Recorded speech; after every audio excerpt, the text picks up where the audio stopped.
Patrick, how the heck you doing? Hey, Bill, I'm doing great. How are things in California? They are actually really, really nice. We've had some killer weather recently. It's been like 75, 80 pretty much every day. No rain.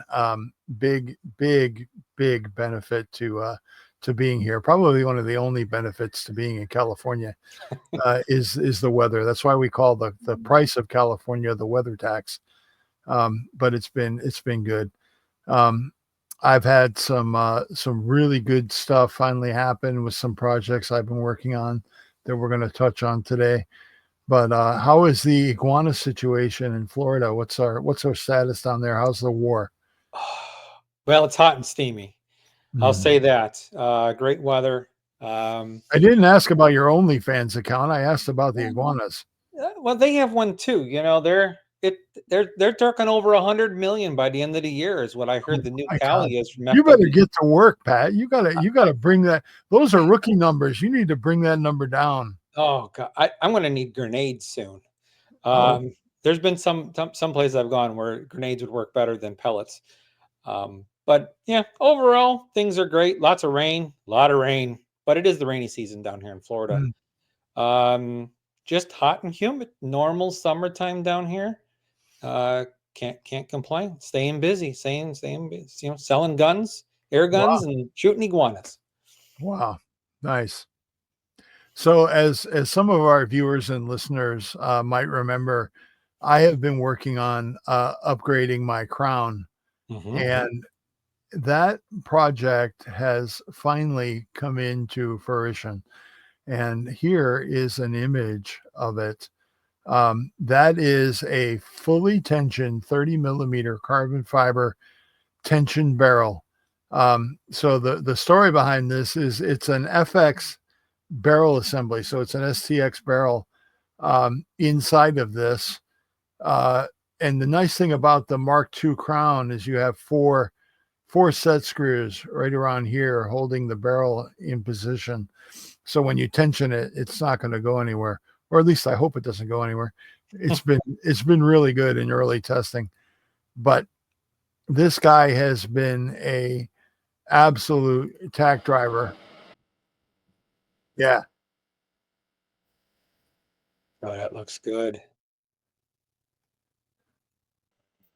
Here it is with the moderator installed. But man, this thing has been absolutely insane. And it when I finally tensioned it, it got so rigid that I was like, that's what I was looking for. Because with the old trombone barrel on there, it was terrible. I Mhm. would take it out of the case when I got to an event, and I would have a 2 or 3 inch POI shift. And this, I think, is going to end that once and for all. So not only is it like a half MOA in terms of general accuracy, I haven't actually tested that. That was with just the STX innards.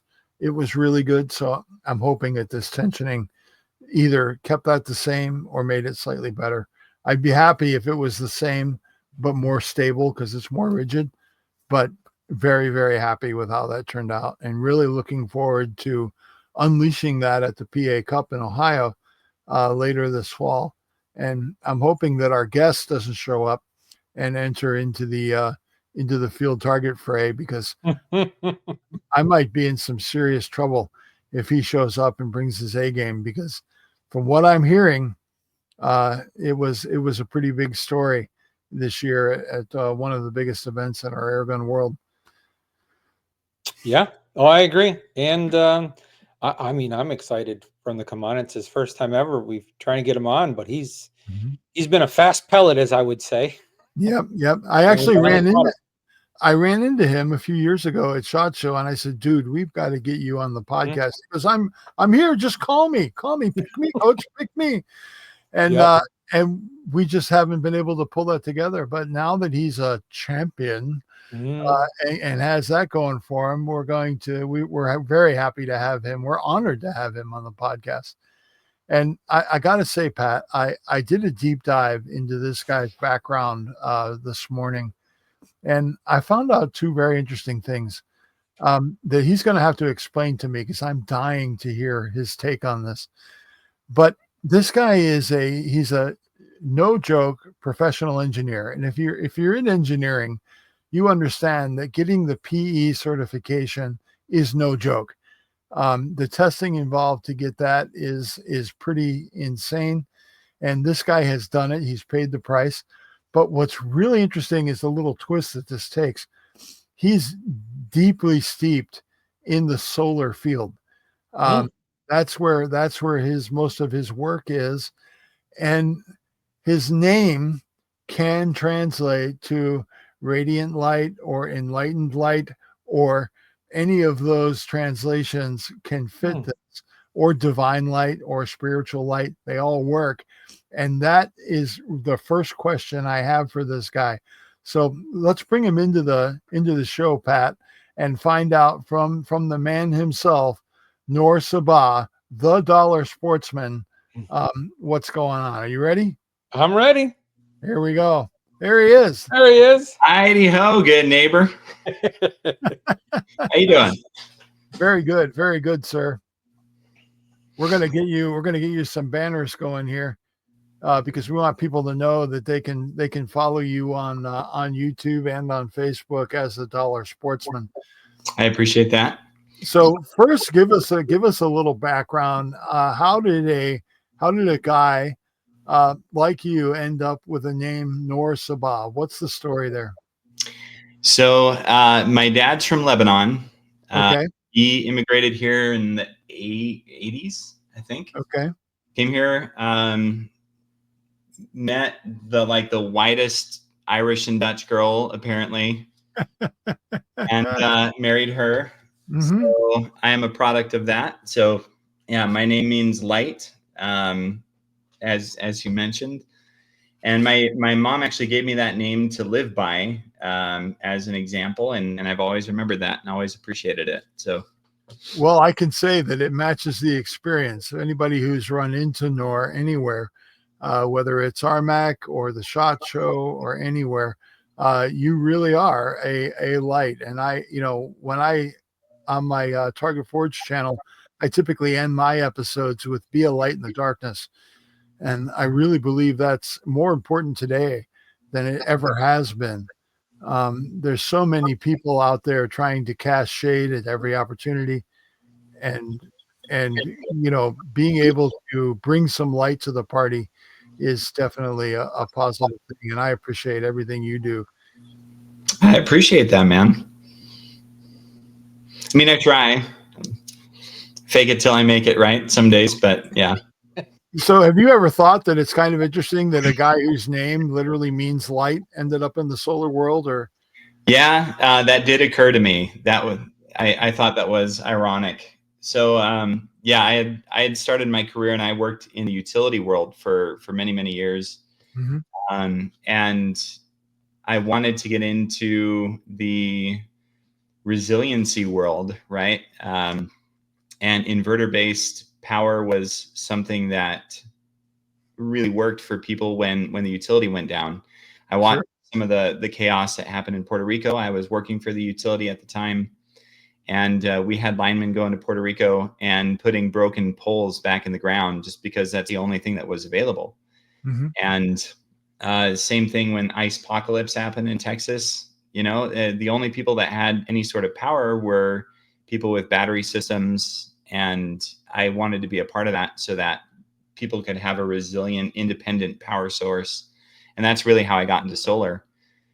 So I worked in the battery world. I worked in residential solar. Now I work in the commercial and industrial solar, batteries, microgrids, that sort of bit, and still support the residential world with some additional consulting just because I've got the background. So I'm trying to help as many people as I can have a resilient power when it's not otherwise available. Excellent. So the guy named after light is bringing light to the rest of the world. It doesn't get any better than that, man. I mean, I try. Now you've got this channel, which is just shy of 25,000 subs. Yep. At last check, at least my last check. And tell us a little bit about the Dollar Sportsman. So I got into YouTube almost 9 years ago. And it was a way for me to just have an outlet to teach, right? Speaking of bringing light, I love teaching. It's my absolute favorite thing, right? I would observe how other instructors taught various things, and I would find where people weren't understanding, and I would figure out how to make it so that they could. And I wanted an outlet for that. And it was also a way to stay sane when my job at the time was sitting behind a desk and not getting out in the field like what I had done in the past. And so I started YouTube. And at first it was just outdoorsy stuff in general. Mm-hmm. And the shooting aspects of that always had the most views. And then a friend of mine actually asked me if I would help him because he had rabbits that were messing with his ranch. Mm-hmm. He said, "Noor, you like hunting, right?" And I said, "Yeah." And he goes, "Well, I've got these rabbits and they're burrowing into my hay. They're making holes. This is a danger to my cattle. It's a danger to my horses. Will you come do something about it?" And I said, "Yeah, of course." So I went to his ranch, and I didn't realize that his ranch was really 1.5 acres in a residential zone. So I could do 44 Magnum was out. That wasn't. no, yeah, definitely couldn't do anything, right? So I had asked my dad because I knew he had this break barrel air gun that he had gotten from Bass Pro. I didn't even know what brand it was. And I said, "Hey, can I borrow this? Because a buddy of mine needs some help." And he said, "Yeah, of course." So I took it out and started hunting these rabbits with it, with a break barrel. It turned out to be a Gammo break barrel. Mm-hmm. And it was fun. And I thought, this is actually awesome. I'm able to shoot here safely, not causing problems. It's not a firearm. I'm not breaking any laws, and I'm helping this dude. And I started to watch YouTube videos of air guns, and I saw Steve Kreiner, I believe it was. He had this bolt action air gun, which I had never heard of before. And it was the Umarex Gauntlet. I ordered one up. Mm-hmm. It came to me. It actually, something was wrong with that one. So I contacted Umarex, sent it back. They sent out a brand new one, like lickety split. Had no idea who I was. It was just good customer service at the time, right? And I got it out, and I started using it on this guy's ranch. Mm-hmm. And then I put a video out about it. And I kept using it because it was crazy fun. I was able to shoot more than I ever could before with firearms because I was in a residential area, and pellets are obviously crazy cheap. Mm-hmm. And the more videos I made, I eventually ended up getting a call from Mark at Umarex, the Sasquatch, right? And which, by the way, Bill, your guest there looks really good, by the way. But yeah, Mark had this massive beard. He shaved it all off for RMAC this year. Here's a story there. But anyway, he said, we no like. way. What's that? He shaved it off? Yeah. Yeah, because it was 80s theme. And so he showed up looking like Magnum PI. And Magnum doesn't have a beard. So he shaved it all off, and he dyed his mustache so it looked like Magnum's mustache. And he had the Hawaiian shirt and everything. It was awesome. So anyway, it's like you two traded. Looks good. All right, back to the story. So Mark says, "Hey, there's another YouTuber nearby you who also shoots our stuff. Do you want to collaborate?" I said, "Yeah, absolutely." So I went and met Ben, Shooting Gear Reviews, and he and I became instant friends. We had a blast hunting rabbits up in the hill country. And I took this shot at a jackrabbit at 88 yards, and I thought that was so far, right, with an air gun. Wobbling around like crazy because I wasn't perfectly stable on my tripod at the time, and I nailed that thing in the chest, and it just dropped, right? And it was a blast. We had such a fun time out there that day. And then I decided, you know what? I've been doing this YouTube thing for 2.5 years now, 3-ish. I'm going to go because there's this local air gun competition that I never heard anything about, but I just figured, you know what? I'll go and cover it for media. I found out about it 2 days before, and that was EBR. Mm-hmm. And I show up all dewy-eyed and, walking up, "Hey, can I cover this for media?" And Lauren Parsons just kind of looks at me like, who on earth is this dude? And she's like, yeah. So she writes with Sharpie on a little card. It says Noor Sabbah Media. That's it. So I go into EBR, taking video, and I look like a total idiot, right? Because I had no idea what I was doing. But I ended up making some contacts because I speak fluent Italian. And I ended up making the contacts with the day state engineer, who is also Italian. I happen to hear him talking in the background, right? And nobody speaks Italian, in Arizona, for that matter. Right. So we ended up chatting. He and I became instant friends. He introduced me to Mauro, who, is one of the owners, and we became friends. And that's when I ended up with my first sponsorship for shooting. And I started working with them and ended up getting into competition. And so now my channel has barely hit 1,000 subscribers. Joe Ray actually helped me get my first 1,000 subs. I had like 50 to go, and he called me out on his channel, and just like that, boom, I had 1,000 subs, which is very cool. Excellent. So 3 years in, I finally hit 1,000 subs, and I'm now starting to get into competition stuff. Yeah. Fast forward 6 years later now, right? Mm-hmm. And it's been 9 years doing YouTube. I've been covering competitions. I live in Utah now, and I've been going to RMAC and just had an absolute blast with those guys. They ended up picking me up as a sponsor a few years back, and have been helping me out with all things competition air guns. And I wanted air guns that could shoot slugs consistently, because there was a local NRL 22 match here in Utah, and their air guns could do it without having to think about it. We just tuned it out and went. And I was just stunned. So worked with them, been doing the competition thing, and it's been a blast. So that's so cool. That's so cool. I don't know if you guys have followed the news lately, but there is a U.S. Air Force base that is absolutely under attack right now from a very unlikely issue. They're overrun with ground squirrels. And this is the wisdom of our armed forces, not to knock the guys in the boots, because I don't think it's their fault. But these guys decided to outlaw air guns on the base, and now they're overrun with ground squirrels. and they're struggling with it. And I'm like, well, obviously the really simple solution here is to lift your ban on air guns and let us come in there and get it done. I would go there. I would go there for room and board for a week and unleash unholy hell on their ground squirrel population, because I'm actually mounting a really big forward attack on the ground squirrel population here.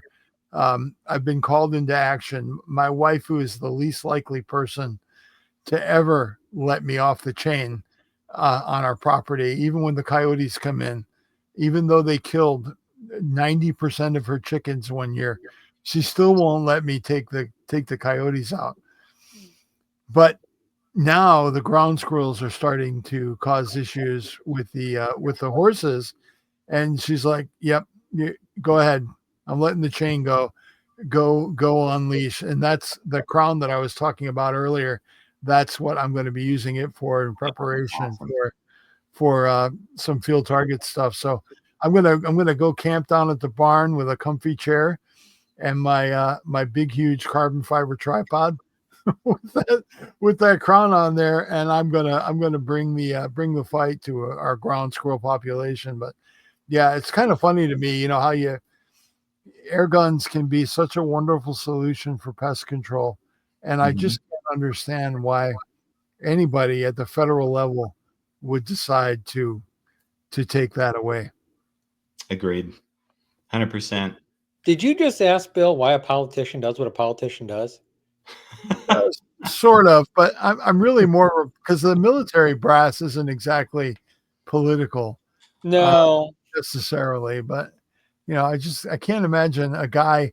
Imagine you're the general, right, of Mhm. of a U.S. Air Force installation that is pretty much all nukes, right? And you're going to tell people they can't have an air gun? Wait a minute, something's wrong here. But anyway, I'm sure there was probably somebody did something stupid, and that's the reason. Probably. But Noor, you had some very recent success. In fact, I would say you just won the Super Bowl of air gun events, and I agree with that. I mean to have the banner of champion from RMAC 2025, that's pretty serious. Mhm. And earlier in our conversation, before we started recording, I had said, man, you must have had all the time in the world to prepare because you did this with a broken freaking foot.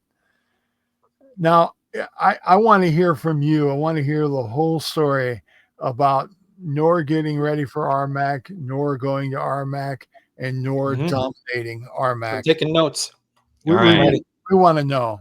Here we go. Well, okay. So, yeah, I definitely cannot say, oh, I spent hundreds of hours practicing. I did not. So this actually starts at RMAC 2024. We're shooting a 22 cal. And as you guys are well aware, the winds in those canyons can get really bad. And I was not having a good game. And I finally said, I am never shooting a 22 cal in competition again for Benchrest, specifically for Benchrest, right?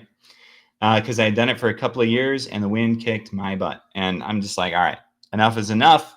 The guys that are winning here are shooting 30 cals, and they're shooting this red panda, which looks really cool for Benchrest, and just killing. I got to pump the brakes there for just a second. Okay. You are the Dollar Sportsman. Oh yeah. What are you doing with an over $2,000 gun? So that's actually a good point. When I started competition, I started with the Day State Huntsman Revere. So that was a $1,200 to $1,400 air gun at the time, right? And it was great. It was fast, but again, it was 18 grain pellets trying to do 100-yard Benchrest, and just wasn't working great, right? It could not stand up to the other things. And so what I learned from being the Dollar Sportsman and trying to push the budget-friendly side is that when it comes to sportsman's class competition, it makes a lot of sense, right? Newcomers coming in, they've got the budget options. And when it comes to pro class, because I ended up going almost immediately to pro class because I was sponsored, quote unquote, right? And just sucked it up, right? I could not compete, really. And so I learned the hard way that skill matters and equipment does matter to an extent. You got to have equipment that can track with what you're planning on doing. So there is definitely a space for those high-end air guns where it makes a ton of sense, especially in competition and especially in open or pro class competition, right? Sure. And we can talk a little bit more about how I've pushed the budget side, because I have, and there's some cool success stories there. But yeah, that's basically it. So I knew if I'm going to compete, it's going to need to be in competition with the people I'm competing with, and the equipment, because the equipment really does make a difference, as I've found out from experience. So, in fact, one guy was pestering me about that recently, like, you're not the Dollar Sportsman. You should just let the chips fall where they stand. And I'm like, look, man, in sportsman's class makes a lot of sense, especially if you do some of the like testing and upgrades and whatnot that I've done on my channel recently. Yep. You could take some of those budget builds that I have shown work very, very well for these competitions. And in sportsman's class, you do it and you got a chance, right? Yeah. Unless everybody in sportsman's class is competing with high-end stuff, in which case you will be challenged, right? But you can still make a good standing. And I've shown that. But in pro class, I just realized, you know what? I'm going to compete with these guys, and I'll compete with these guys. I really want to do it. So that's kind of the story of how I went from the Dollar Sportsman level and pushed it right into competition. Now, there are some caveats to that as well. I do try to delineate those budget levels when it comes to what is your use case, right? So if you're in pro class competition going for $20,000, yeah, it makes sense to push the budget. I've still used scopes that aren't necessarily the most expensive scopes, depending on that kind of competition as well. And yeah, a $700 scope can be a high-end scope too, if you're just plinking 25 yards, obviously, right? Sure. But in competition for precision, and you're shooting out to 300 yards with a slug, that's a budget-friendly scope, right? Mm-hmm. So yeah, as I've come to evolve over my time in YouTube, I've realized that there's budget levels depending on the use case. Right. But yeah, well said. Well said. Yeah. So you show up at RMAC with your red Panda. Well, okay, so we got to go back to 2024. I finally realized, I'm not going to shoot 22 anymore. And I talked to Donnie, and I'm like, the red Panda is something I'm interested in shooting. He goes, okay. And we don't talk about it for another year. And so then Chris Turek and I are good friends, and we're chatting because he had just recently joined Donnie's organizations to help with marketing. And I'm like, yeah, let's get a red Panda out. I'll do a review of it, and I'll take it to competition. And so I review it, and that thing shoots like a dream, right? PJ Clark tuned it. And he did a phenomenal job because I didn't do a single thing to that. I got it out. I put a bipod on it and a scope, and I started shooting, and I could not believe how good it shot. Just extremely consistent, even in Utah winds, which in our canyons are all constantly shifting, constantly. Sure. So then I completely mess up my foot like a week after I make that review. Right? It's 3 weeks to go until RMAC, and I can't walk. I'm in a boot. I'm on crutches. I can't practice whatsoever because I couldn't even lift a gun, right? Or any of my gear that I normally took out, much less drive, right? And so I'm thinking, well, what do I do? Do I pester my wife that she does all the heavy lifting? And that's kind of what I did for RMAC, actually. But I did not practice at all. So literally, I'm sitting here at work because my workstation's right here. And I'm putting a scope on the day of the first stage in RMAC, right here on my tripod. Get a scope on. I had ripped scopes off of all my air guns because I was looking for one that had a good enough magnification. And stuck it on, went to RMAC. I shot, 12 shots at the sight-in range, and then went and shot my target. And got a 233. Dang. I was ecstatic. As I'm watching this happen through my scope, I'm like, holy cow, this is amazing, right? And I am Christian, and I got to give credit where credit's due. I think God is merciful to a gimp who needs a new roof, because I swear I was getting help with the wind calls. Aim down here. Okay. Holy cow. I got a 10. This is great. And so I just kept doing that, and it turned out really well. So that was day one. Day two, the wind was trickier. It was earlier in the day. Everybody on my relay shot lower scores by like 10 to 15 points from the day prior. But it was still enough. I think I got a 220 that day, and it was enough to get me into the finals, which is great. Saturday, I didn't show up at all because it was the precision, which is my absolute favorite thing to shoot. But I couldn't move stage to stage because I was still on a crutch. I couldn't carry a gun around, trying to hobble around with a crutch. Bro, I would have given you a piggyback ride. Yeah. that would have been awesome. So, in addition to that, Justin always has the absolute coolest stages to shoot off of, right? Where you're climbing up into helicopters and fire trucks and all this stuff. And I just knew that I couldn't do that, right? And I didn't want to be the like, oh yeah, you just sit here and shoot everything. It kind of takes the fun out of it, right? So next year I will be back. But I was bummed to miss that, but ecstatic to find out that I was in the finals.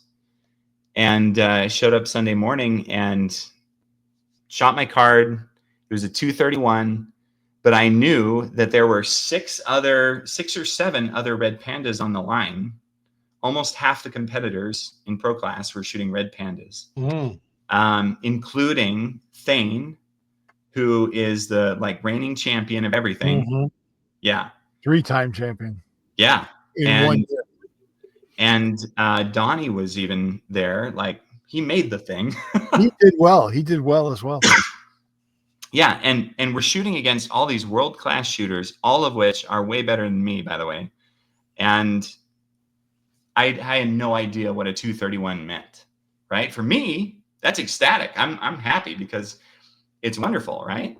Second best card I'd ever shot at 100 yards. And it was Abner actually that walked up and said, how do you think you did? And I said, I did all right. And he looked at me funny and he goes, dude, you're number 1. And I go, nah, I doubt that. We'll see.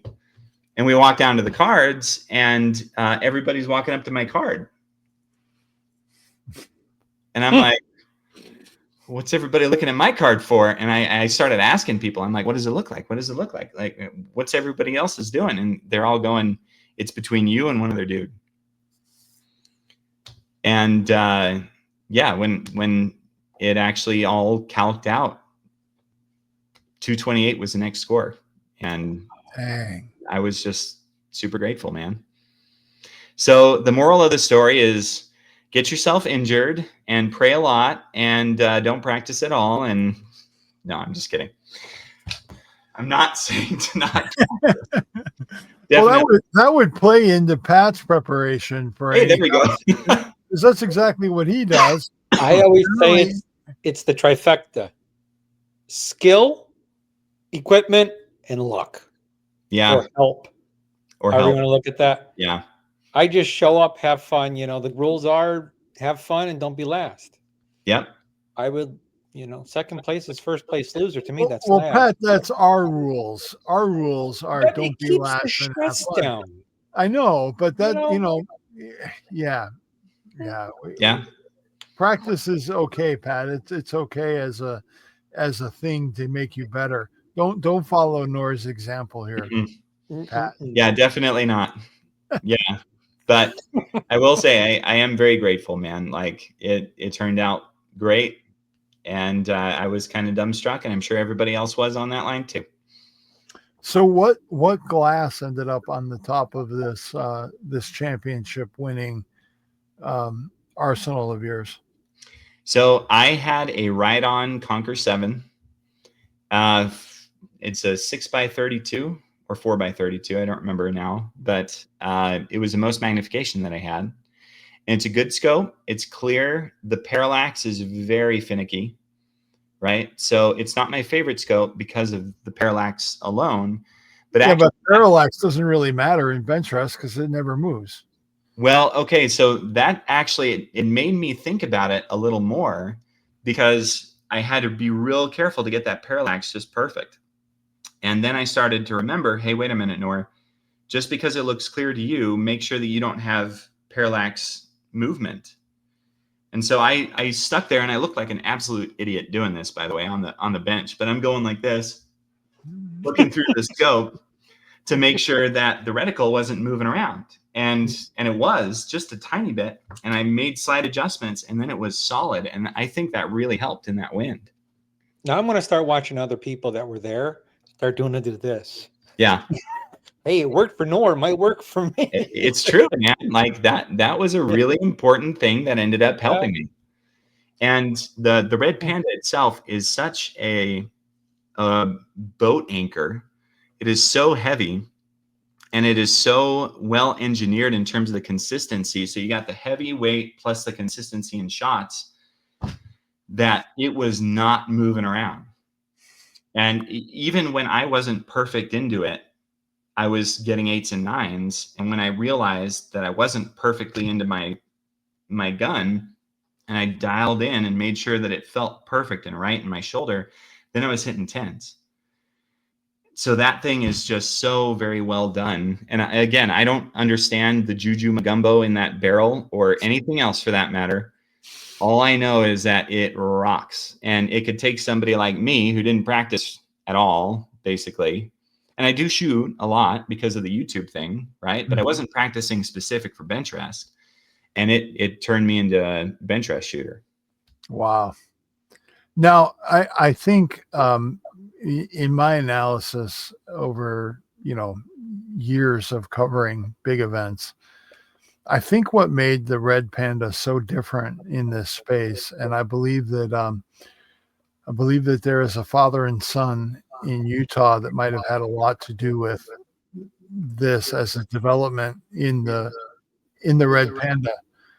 But by really increasing the amount of airflow possible in that gun, to be able to send a really heavy 30 caliber pellet down that barrel reliably at a good velocity is what really made that gun a game changer for a lot of people in the 100-yard Benchrest, especially under windy conditions. And it really does seem to excel when it gets windy.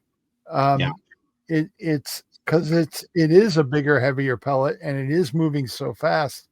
It's really doing everything you can to make it as good as possible for that role. Agreed. And I've got to believe that we are seeing Thane and Val every time somebody champions with a Red Panda. We're seeing their legacy in that, and my hat's off to them and to Donnie for overseeing bringing that into fruition. But 100%. In talking with guys that were former FX shooters who were like, we just can't get enough. We can't get enough oomph. And these heavier, bigger pellets are really the magic to getting the 100-yard game. That's what made the Red Panda such a game changer to me. I mean, it doesn't have a shitty barrel, that's for sure. I mean, you can testify to that. But it is an interesting solution, and I'm delighted to hear that that a guy can come off the bench wounded and mop the floor at an event like that. So congratulations to you, Noor, on a stunning victory. I appreciate it. Now I'm curious, Noor, what pellets were you using? Whose? So they were the AEA 50.05 grain 30. Yeah. And it works exceptionally well. Yeah. Again, because that gun can get them up into the velocity where a lot of guns just aren't going to be able to breathe that deep. Right. I know my impact Mark 234 because it's a hybrid of all of those, thanks to Pat. That gun, I could not get that kind of velocity out of a projectile that heavy. Yeah, I don't actually own any 30 cal FXs, so I'm not sure. We did, so we kind of hot rodded my impact, my M3. We cranked that thing so far up, man, for the ELR slugs, right? And granted, the slugs have a much worse time getting through the pellet in terms more power is needed to begin with, right? But those are 42 grain pellet or slugs that we got going at like 925 feet per second out of a 22 impact. And I was very impressed that we could do that because, and actually that's what I was going to shoot for the precision because it was so dang accurate and so good. But again, 22, right? I just don't have experience with 30 cal FXs, but I do have now I have a dynamic, right? Different regulator system. Mhm. And that is a 30 that we have tuned 4 slugs. And I'm using, which I think they're 56 grain slugs, if I remember right. 50 or 56, I don't remember, but something heavy. And we've got that going at 1,000 feet per second. Yeah. The Nice. Dynamics valve is phenomenal. Yeah. It's a So short throw, big valve. It's amazing what it can do. if I had tuned that one, it is stupid heavy as well, because I hot rodded that one as well. I like modding things. It's kind of the theme of the year. I've got a bottle on the back, a bottle on the front, all the different rails and whatnot, and that thing is super fun. So that one can definitely get up there, right? And it's heavy enough. Somebody recently just asked me, and said, what about the dynamic? Do you think that'd be a good bench gun 30 cal? And I said, if you tuned it for that, I think so. I haven't tuned it for that specifically because I like chasing slugs and really far distances, but I think it really could. As long as you've got the right twist rate for pellets, it Right. could be a really good platform. But I know when I switched up my impact and went the slug route, I'm trying to shoot the dead lead air 70 grain slugs in there, and I'm just with everything flat out, and I mean 16 grain weight on a titanium hammer. I'm really slinging a lot of air. My reg is up about as high as it can go to still get balance between the hammer and the reg. I'm about 910, 920 with that, and that's flat out. I cannot get any more out of it. But thankfully, my buddy Pat gave me a really big air reservoir, so I've got a big ass bottle on there, and it really does help make that gun more competitive than it would be otherwise.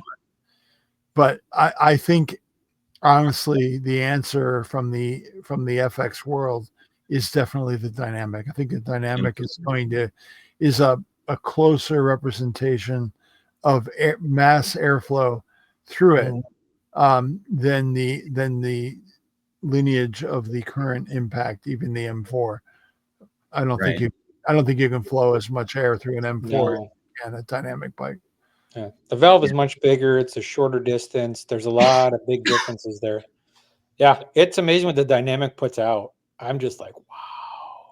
So yeah, I think it was last year I used my 25 cal dynamic, 42 grain slugs, not super hot rodded, right? That was pretty standard. And we shot a 500-yard milk jug target in 40 plus mile per hour gusts.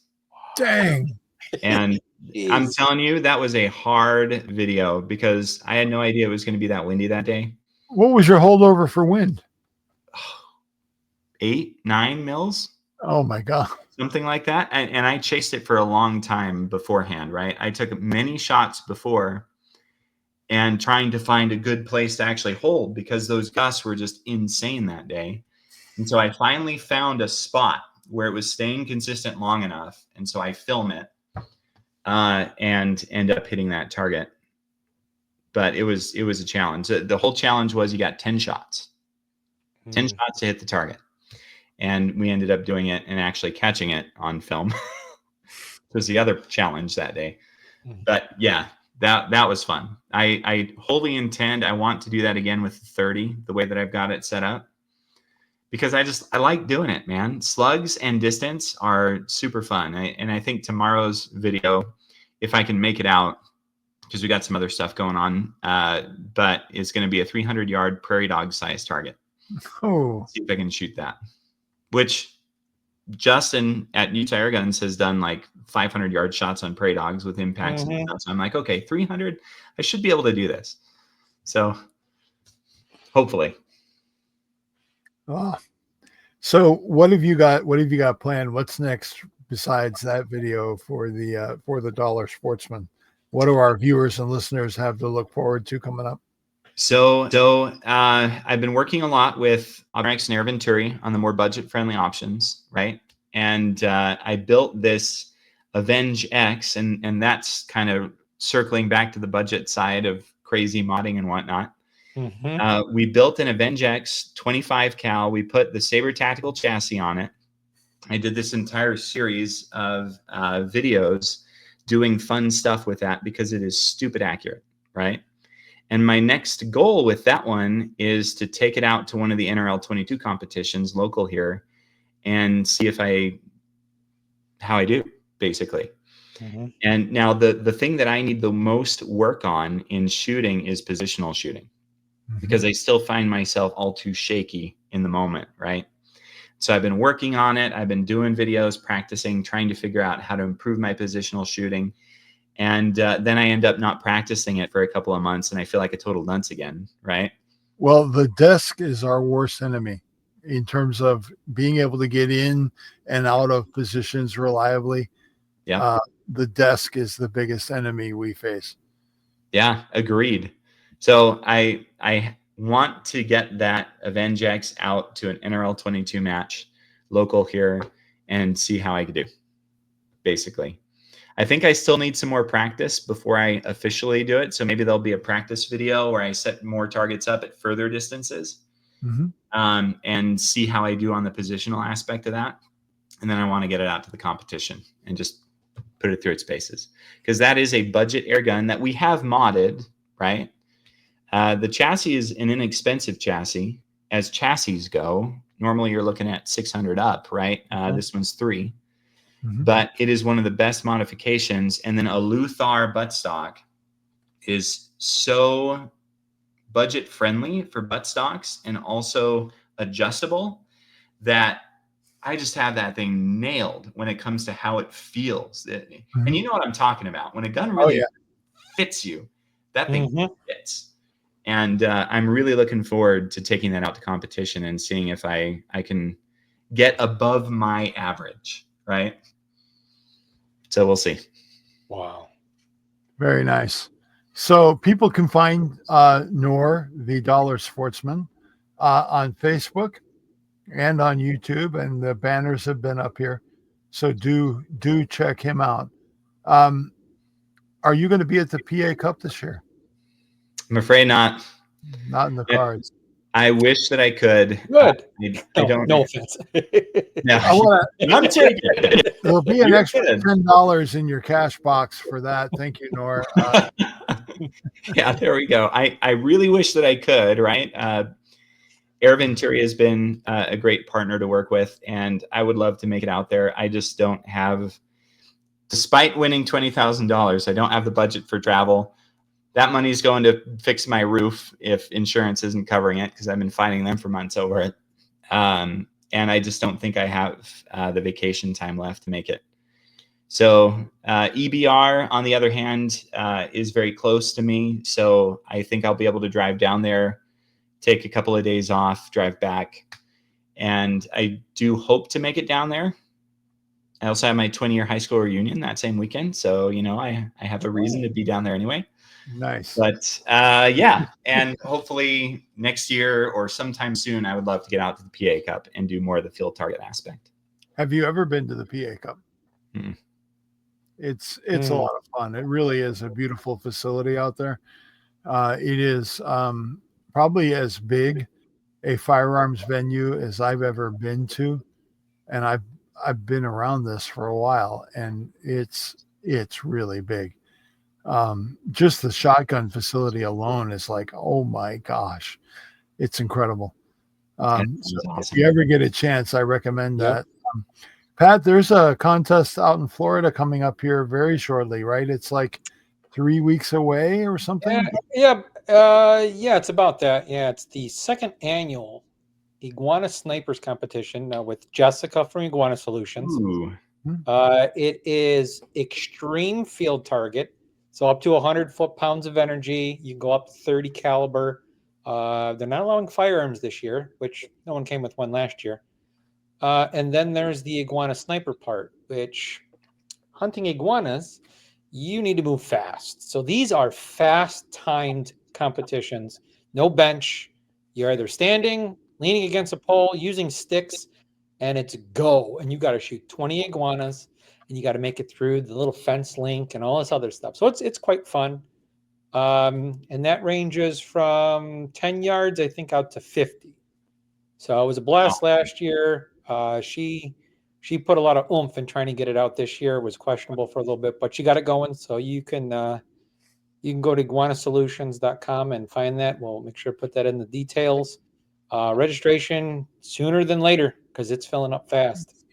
I would like to point out that one of your hosts on the Airgun Geeks actually beat Pat at the high-speed iguana shooting event last year. And it's very interesting that Pat didn't want to cover that event this year. So I'm not saying it's a conspiracy here. I mean, I wouldn't throw my buddy Pat under the bus like that, but I will say it. Wait a minute.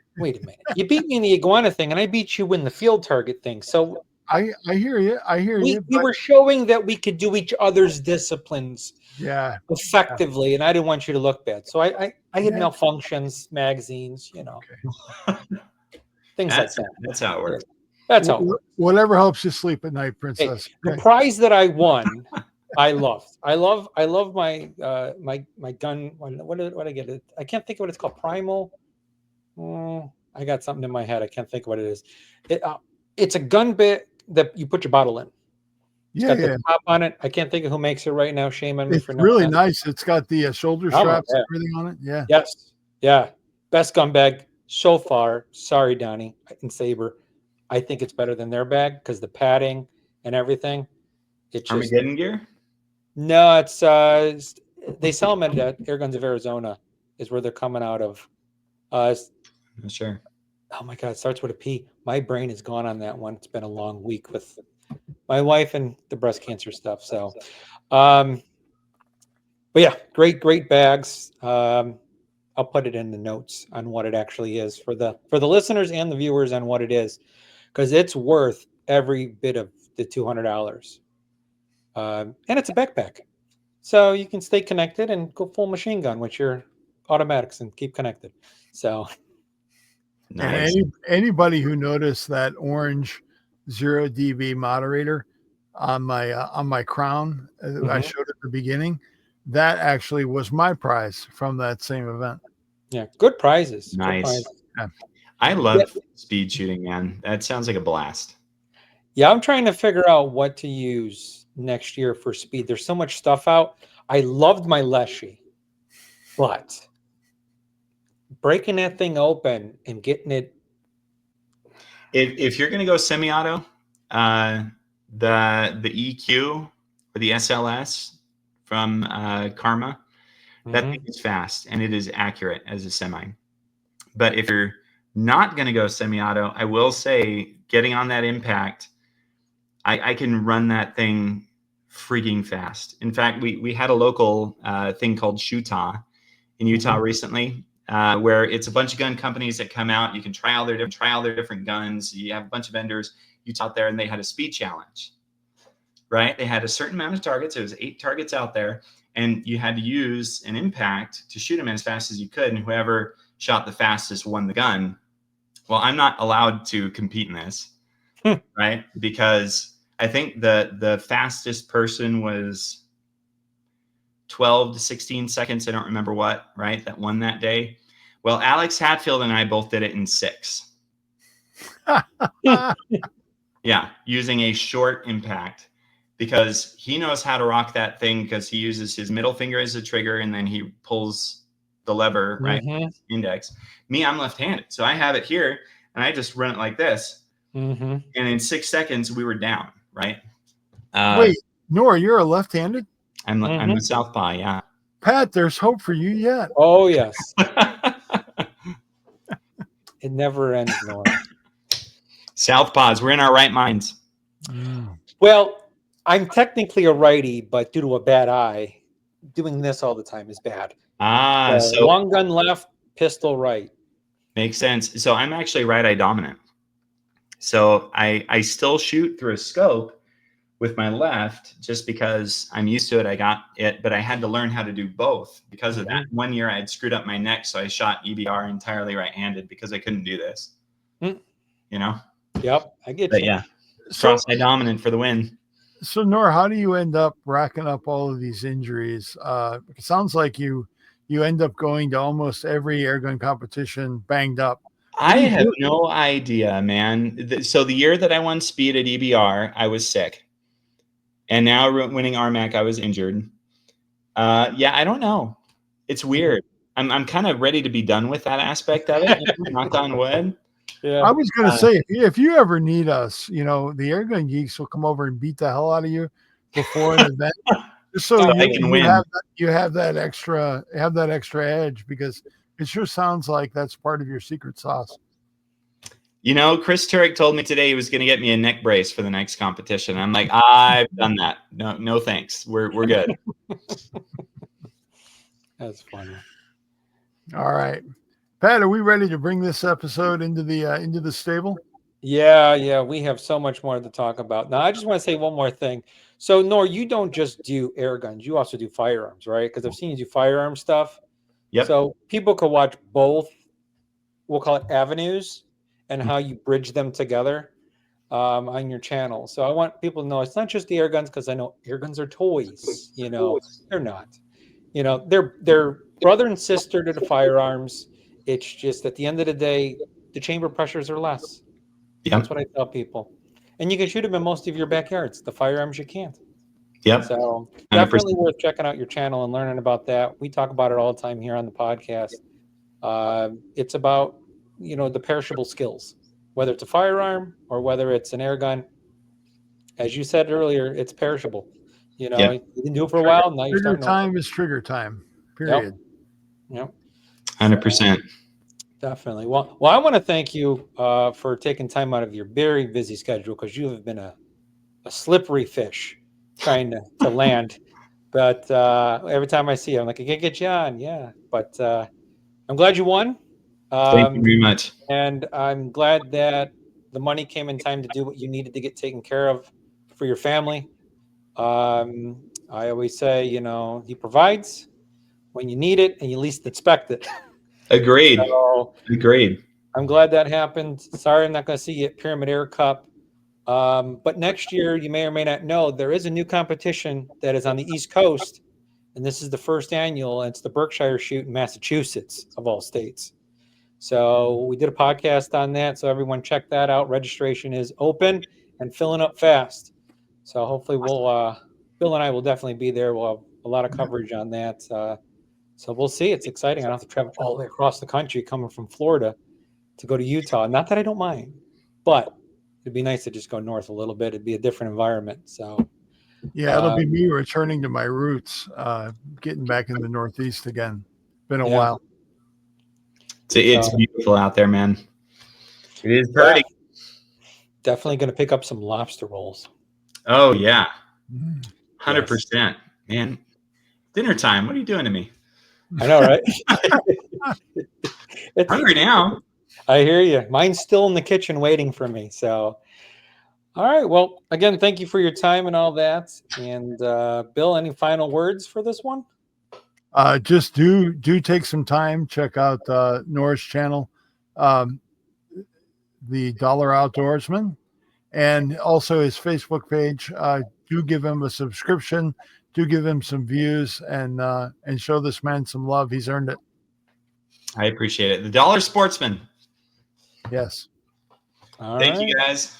And like always, stay geeky.